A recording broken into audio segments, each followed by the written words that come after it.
सोलापूरच्या खासदार प्रणिती शिंदे यांनी लोकसभेत ऑपरेशन सिंदूरबाबत तमाशा वापरल्यामुळे भारतीय जनता पक्षावर तीव्र स्वरूपात निदर्शनं करण्यात आहेत आणि भाजपच्या आमदार यांच्या उपस्थितीत खरं तर या ठिकाणी गाडव आणत प्रणिती शिंदेच्या एकंदरीत या वक्तव्याचा जो अधिकार करण्यात आपल्यासोबत महिला पदाधिकारी देखील आहेत भाजपच्या. काही काय सांगाल? प्रणिती शिंदे यांनी काल जे लोकसभेमध्ये जे भाषण केलं त्यामध्ये तमाशा असा उल्लेख ऑपरेशन सिंदूरचा केलेला आहे, काय भूमिका?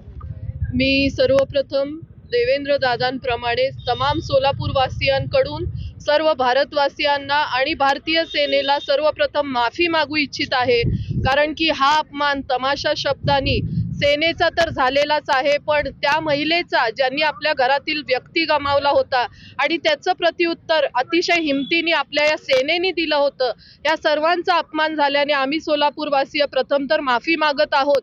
पण अजून एक महत्त्वाची गोष्ट मी सांगू इच्छित आहे की आपल्या आदरणीय पंतप्रधानांनी एक सर्वपक्षीय समिती पाठवली होती जी देशभर गेली होती आणि जी या कारवाईची सगळी तिथं एक माहिती देत होती. तर त्यामध्ये यांची काही निवड झाली नाही म्हणून हा राग आहे का ताई तुम्हाला, असंही मी सांगू इच्छित आहे, कारण की ही अपेक्षा नव्हती आणि आम्हाला सगळ्यांना याच्यामुळे भरपूर दुःख झालेलं आहे, याचा आम्ही जाहीर निषेध करतो. आमदार देवेंद्र खोटे सुद्धा आहेत. दादा, खरं तर प्रणिती शिंदे या खासदार आहेत आणि लोकसभेमध्ये अशा पद्धतीची भाषणं होत आहेत, काय भूमिका आहे? त्या 3 वेळा आमदार राहिलेले आहेत. आता लोकांनी त्यांना खासदार म्हणून निवडून दिलेलं आहे. लोकसभेच्या पवित्र स्थळी एखाद्या प्रश्नावरती मागणी करणं कदाचित त्यांचा अधिकार संविधानिक दृष्टिकोनातून असू शकतो, परंतु भारतीय सैन्याने जो पराक्रम करत विशेषतः कुरेशी आपल्या महिला अधिकाऱ्यांनी जी कारवाई केलेली असताना त्यांच्या कारवाईवरती प्रश्नचिन्ह उपस्थित करताना तमाशा हा शब्द जो त्यांनी वापरला आहे यातनं निश्चितच सर्व भारतीयांची मनं दुखवली गेलेली आहेत. विशेषतः जे कुटुंब जे लोक सैन्यात काम करतात त्यांच्यामध्ये प्रचंड अशी असंतोषाची भावना आहे.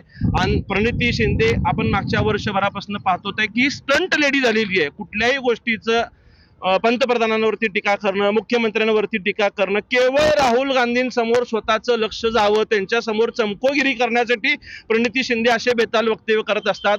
वर्षभर कुठलाही विशिष्ट निधी सोलापूरला आणला नाही, विमानतळ सुरू होणार नाही म्हणून ओरडायचं, विमानसेवा सुरू झाली की ती चुकीची आहे म्हणून बोंबलत बसायचं, केवळ नकारात्मक काम करण्याचा प्रकार त्यांच्याकडनं सुरू असताना ज्यावेळी सैन्याने कारवाई करताना भारतातल्या सगळ्या पक्षांनी राजकारण बाजूला ठेवून सैन्याचं समर्थन केलेलं असताना काही महिने उलटल्यानंतर सभागृहाचं लक्ष आपल्यावरती केंद्रित व्हावं, भारतीय मीडियामध्ये स्वतःला प्रसिद्धी मिळावी म्हणून असं त्यांनी जे वक्तव्य केलंय त्यांच्या या तमाशा शब्दाचा मी निश्चितच जाहीर निषेध व्यक्त करतो.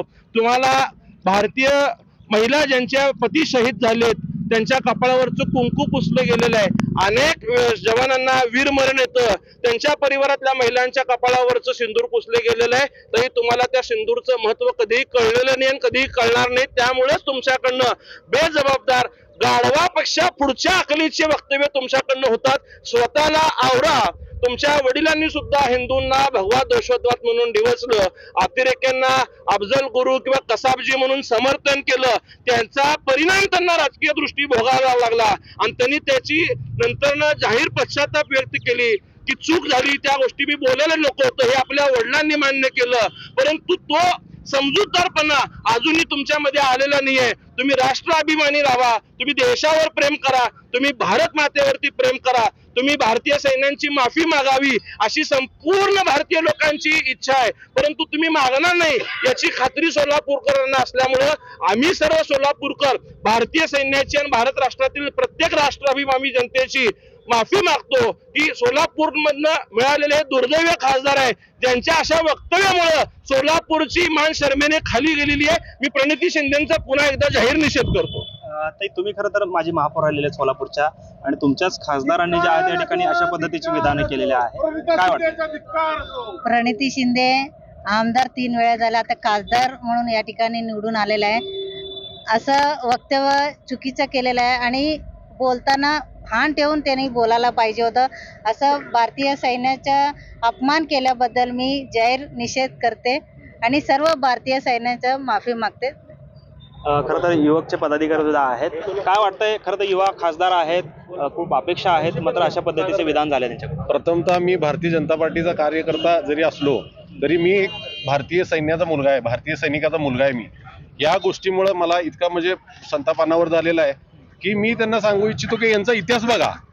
जर यांचा इतिहास बघितला, यांच्या पक्षाचा इतिहास बघितला तर कायम का इंग्रजांसाठी चाटुगिरी केलेला पक्ष म्हणून यांच्या जगभरात ख्याती आहे यांची.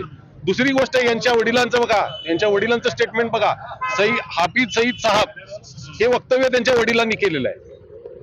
दहशतवाद्यांसाठी त्यांना प्रेम आहे, आपुलकी आहे, पण भारतीय सैन्याच्या पराक्रमाबद्दल शंका आहे. सोलापूरचे खासदार म्हणून लाज वाटते त्यांची, अक्षरशः शर्मेनं मान. ज्यांनी ज्यांनी त्यांना मतदान केलेलं आहे त्या मतदारांचा त्यांनी अपमान केलेला आहे, त्यांची लाज काढलेली आहे. त्याच्यामुळे मी त्यांचा जाहीर निषेध करतो आणि त्यांनी वेळीच स्वतःला आवरावं, नाहीतर इथून पुढे सोलापूरमध्ये ज्या वेळेस येतील त्यावेळेस केटरांचा हार घालून त्यांचं स्वागत करण्यात येईल, एवढा शब्द देतो मी तुम्हाला. काय सांगाल प्रणिती शिंदेच्या वक्तव्यावर? खरं तर समस्त सोलापूर शहरातील समस्त देशप्रेमी नागरिकांच्या वतीने आम्ही भारतीय सैन्याकडं आम्ही माफी मागतोय की या सोलापुरातील जनतेने काहीतरी विकास व्हावा या भावनेतून प्रणिती शिंदेनं मतदान केलं होतं. पण आज ते संसदेत जे काही बालिशपणाचं वक्तव्य ते करत आहेत त्यावरून आम्हाला स्वतःला, आम्ही त्यांच्या मतदारसंघात राहतोय किंवा सोलापूर शहरात राहतोय याची आणि ते आमचे खासदार आहेत याची आम्हाला लाज वाटते. आणि तसं पाहायला गेलं तर आपण एक पिक्चरमधला एक डायलॉग आपण म्हणजे ऐकतो सतत की एक चुटकी सिंदूर की किंमत तुम क्या जानोगे. तर त्याच प्रणिती शिंदेंना मी म्हणू इच्छितोय की तुमच्या कपाळावरती सिंदूर नाही आहे, तुमच्या कपाळावरती सिंदूर नाही आहे. त्यामुळं जी लोक शहीद झालेली आहेत, ज्या आमच्या माता भगिनींच्या कपाळावरचं सिंदूर पुसण्याचं काम या धर्मांध जिहाद्यांनी केलं होतं, त्याला प्रत्युत्तर म्हणून भारतीय सेनेने जे उत्तर एका महिन्याच्या आत दिलंय. आणि आज आम्ही आता टीव्हीवरती येताना पाहिलंय की त्या दहशतवादी हल्ल्यामध्ये जे 3 दहशतवादी सामील होते त्यांचा खात्मा आमच्या जवानांनी केलेला आहे, याचा आम्हाला अभिमान वाटतोय. आणि त्यांनी केलेल्या वक्तव्याचा आम्ही जाहीर निषेध करतोय. आणि ते ज्यावेळी सोलापूरमध्ये येतात, ज्यावेळी ते सोलापूरमध्ये पाय ठेवतील त्यावेळी आम्ही त्यांचा वेगळ्या प्रकारे त्यांचा आम्ही निषेध करू आणि त्यांचा समाचार घेऊ. आपण पाहतोय तीव्र समाज आहे सोलापूर त्या ठिकाणी आहेत आणि प्रणिती शिंदेचा वेगळ्या पद्धतीने समाचार आम्ही घेऊ असा देखील इशारा भाजपच्या वतीने देण्यात आला आपल्याला पाहायला मिळतो. कॅमेरामन अनिल कांबळेसह सागर सुरवसे, TV9 मराठी, सोलापूर.